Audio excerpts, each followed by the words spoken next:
Hello viewers, welcome.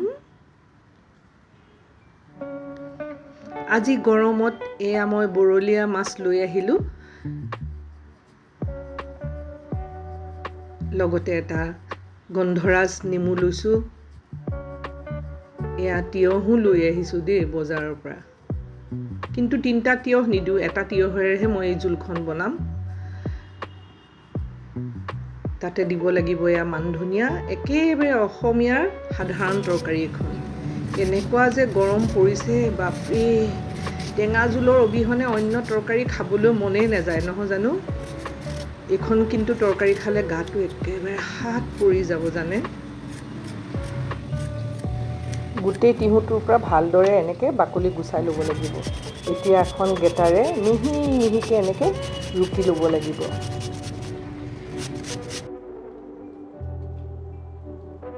চাওকচোন কিমান মিহি হৈছে দেখিছে ঠিক এনেকৈ মিহি কৰিব লাগিব কাৰণ পাতল জোল বনাম এতিয়া গন্ধৰাজ নেমুটো কাটি ল'ব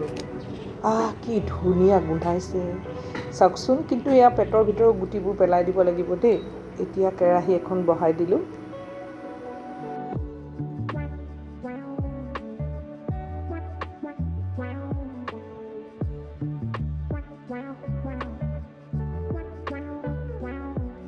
চাফাকৈ কুটি বাছি ধুই লোৱা এই বৰলী মাছখিনি এতিয়া কেৰাহীটোত মই বহাই দিলোঁ এইটো বৰ কোমল একদম থুনুকা মাছ এইটো আচলতে ভাজিবই নালাগে কিন্তু আমি কেঁচা মাছটো ইমান এটা পচন্দ নকৰোঁ কেতিয়াবাহে খাওঁ সেইকাৰণে অকণমান ভাজি দিলোঁ এতিয়া কেৰাহীটোত পাঁচফোৰণ দিলোঁ এয়া পাঁচফোৰণৰ গোন্ধ ওলোৱাৰ লগে লগে তিহুখিনি দি দিলোঁ তিহু ৰুকিলে তাৰ পৰা পানী ওলাই যায় সেই পানীখিনি শুকোৱালৈকে অকণমান ভাজি ল'ব লাগিব এনেকৈ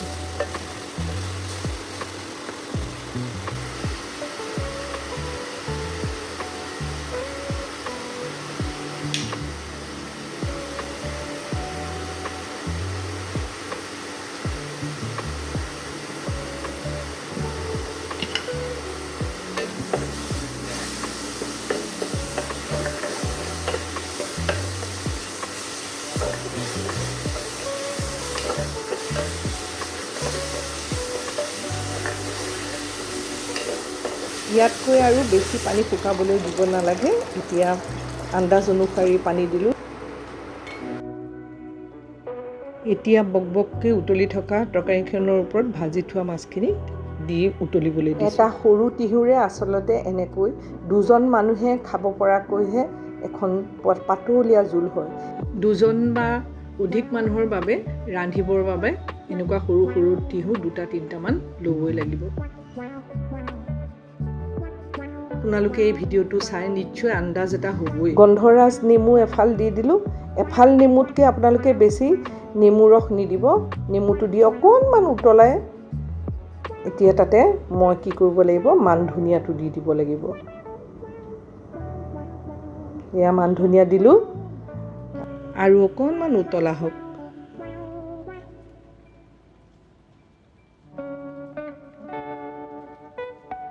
এতিয়া ইণ্ডাকশ্যনৰ ছুইচটো বন্ধ কৰি দিওঁ আৰু পৰিৱেশনৰ কাৰণে এয়া মই তৰকাৰীখন বাঢ়ি দিলোঁ গ্ৰীষ্মকালত টিকাফটা ৰ'দত যেতিয়া আমি স্কুলৰ পৰা খোজকাঢ়ি আহোঁ আৰু স্কুলৰ পৰা আহি ঘৰত ঢাকোনখন দাঙি চাওঁ ভাতৰ লগত যেতিয়া মায়ে এনেকুৱা এখন টেঙা জোল থৈ দিয়ে তেতিয়া অতি তৃপ্তিৰে আমি এইখন তৰকাৰী খাইছিলোঁ এই নেমু টেঙা জোলৰ সোৱাদ এতিয়াও আছে ইয়াৰ তৃপ্তি এতিয়াও হেৰাই যোৱা নাই ইমান ভাল লাগিছে এই গৰমত আপোনালোকে এখন নেমু টেঙা চেপা এনেকুৱা এখন তৰকাৰী বনাই আপোনালোকে খাবই জিকাই হওক বা লাওৱে হওক তিহুৱে হওক এই গৰমত খাই দেহাটো শান্তি কৰক বহুত শান্তি লাগিব দেই এই গৰমত ভিডিঅ' লৈ আপোনালোকৰ ওচৰলৈ আহিম ধন্যবাদ